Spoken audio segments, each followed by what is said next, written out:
Your ability to stay consistent with hard work is actually determined by how much dopamine you get during it, not after. Huh? Let me explain. Hard work is hard. It feels like pain with a prize that comes way later. Most people, they chase big goals, but because there's no dopamine now, they give up before the reward even shows up. That's why you scroll TikTok. Every swipe equals dopamine hit, instant pleasure. Your brain loves the action, not just the outcome. Now imagine if your brain could get that same hit from writing, coding, studying, building. Before we dive in, I want to reframe something that's holding most people back. Hard work isn't broken, it's our relationship with it that is. The reason most people struggle isn't because they're lazy, it's because they've been trained to only feel good after the work is done. That means every second of effort feels like a grind. But there's another way to play this game, one where the process itself becomes rewarding. When you start engineering your own dopamine around progress, small wins, forward movement, moments of focus, hard work starts to feel less like punishment and more like fuel. The reward doesn't come after the effort is the reward. That's how you build real momentum. And today, I'm not unpacking this alone. I've brought someone with me who's done a serious deep dive into this concept, specifically how Ayanokoji uses deliberate psychological conditioning to turn intense focus and disciplined effort into something he actually craves. This isn't motivational fluff. He's reverse engineered the patterns and broken them down in a way that's actually applicable. He's someone whose insights have pushed me to rethink my own systems and someone I'm proud to call a close friend. Let's bring him in. Appreciate that. Bro, look, a hardworking mind isn't gonna appear overnight. Real transformation doesn't happen instantly. It kicks in after a few days. That's when your brain starts rewiring itself. And that's exactly what happened to Ayanokoji Kiyotaka. Now you might say, well, he didn't have tech distractions like we do.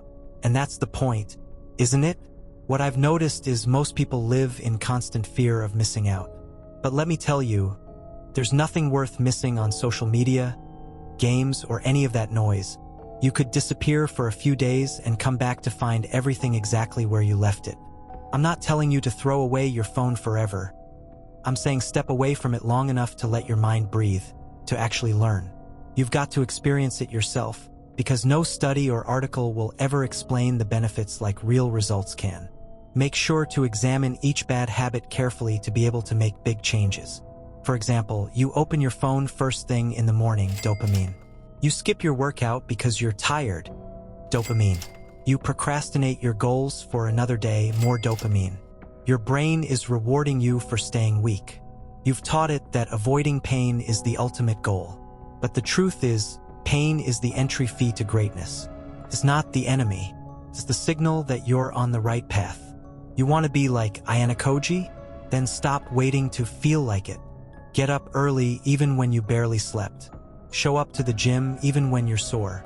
Do your work even when you're not in the mood. Especially when you're not in the mood. Because that's the difference. That's the separator. When you repeatedly choose effort over ease, struggle over softness, pain over pleasure, your brain starts to shift. You begin to crave the hard days.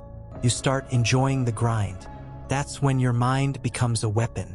That's when you stop needing motivation, because the process itself becomes addicting. And let me tell you, once that switch flips, you become dangerous. Not because you're chasing success, but because you've become the kind of person who doesn't stop, even when it gets hard. Especially when it gets hard. Right back to you, entrepreneur.